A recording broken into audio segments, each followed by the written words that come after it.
With this 2 Series Gran Coupe model, BMW belatedly joins the market for compact four-door coupes that previously Mercedes had almost to itself with their CLA.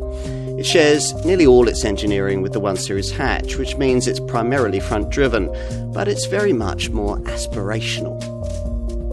According to BMW, this 2 Series Gran Coupe will appeal to emotional extrovert people looking for an alternative to the traditional saloon. Or, if you want us to read between the lines for you, people who ordinarily wouldn't necessarily prioritise the purchase of a BMW, but might well like this one. It is perhaps with these people in mind that the Munich maker decided to base this car on the primarily front-driven FAAR platform it uses for its little 1 Series hatch, rather than the rear-driven chassis developed for the two-door second-generation 2 Series Coupe, which at the time of this test was in the final stages of development. The target market here, BMW reasons, will have little or no interest in which end this car is driven from, and the 1 Series platform is cheaper to make and easier to package. But does it make this car dull to drive? Well, that depends on your expectations. Inevitably, it's not as engaging as a rear-driven 2 Series Coupe. There's nothing quite like the appealing feel of being pushed through a bend rather than being pulled through it. And if this car had that, it'd enjoy a significant unique selling point over its Mercedes CLA arch rival. It still manages to shade that car dynamically though, thanks to precise, accurate steering and an agile willingness to change direction, which can deliver quick point-to-point driving times over twisty roads. That's helped by an engineering balance that gets within a fraction of achieving perfect 50-50 front-to-rear weight distribution, which is why the car feels so composed at speed through tight turns. In short, there's still enough here to please someone who likes their driving. Engine-wise, there's the usual lineup of units that BMW uses with its compact front-driven models, which means a 1.5-litre 3-cylinder petrol unit for the derivative at the foot of the range, the 140-horsepower 218i model. This can be had with optional 7-speed dual-clutch auto-transmission on request, and is decently efficient when it comes to WLTP-rated stats, managing a combined cycle reading of up to 49.6 miles to the gallon and a CO2 return of up to 130 grams per kilometre. Further up the lineup lie 3 2-litre models, the popular 150-horsepower 218D diesel, which can be had in manual or 8-speed auto forms, and the 2 top variants, the 190-horsepower 220D diesel we're trying here, and the 306-horsepower M235i petrol performance model, which is only offered with the 8-speed auto and gets BMW's X-Drive all-wheel drive system, along with the Torsen limited slip differential. You'll buy this car because of the way it looks, no question.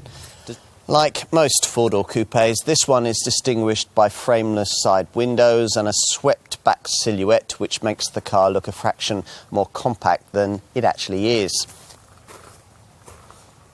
And it offers plenty of overtaking presence.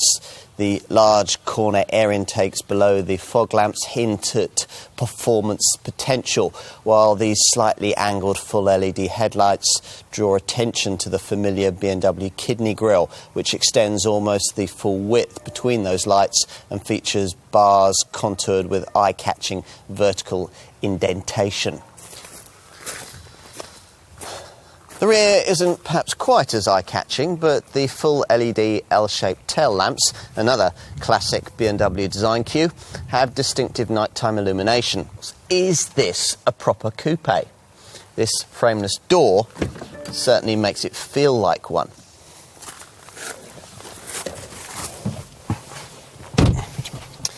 But the slightly lower slung driving position that genre might lead you to expect doesn't really materialise once inside. Instead, cabin architecture from the 1 Series hatch has been carried over virtually unaltered. Still, that's not necessarily an issue because it's very nice indeed. No, it doesn't have the space-age feel of a Mercedes CLA with all its twinkling lights and screens, or the knurled, classy coolness of a sporty Audi A3 saloon. But as a quality compromise between these two approaches, the cabin here takes some beating. Soft-touch surfaces and the solid feel of all the fixtures and fittings is matched on plusher models caused by things like contrast stitching and these intricate extended lighting door panel strips. There's plenty of luxury segment technology too, particularly if you pay more for the Live Cockpit Professional package that we have here, which matches a 10.25-inch virtual instrument binnacle screen with a classy centre dash iDrive monitor of the same size.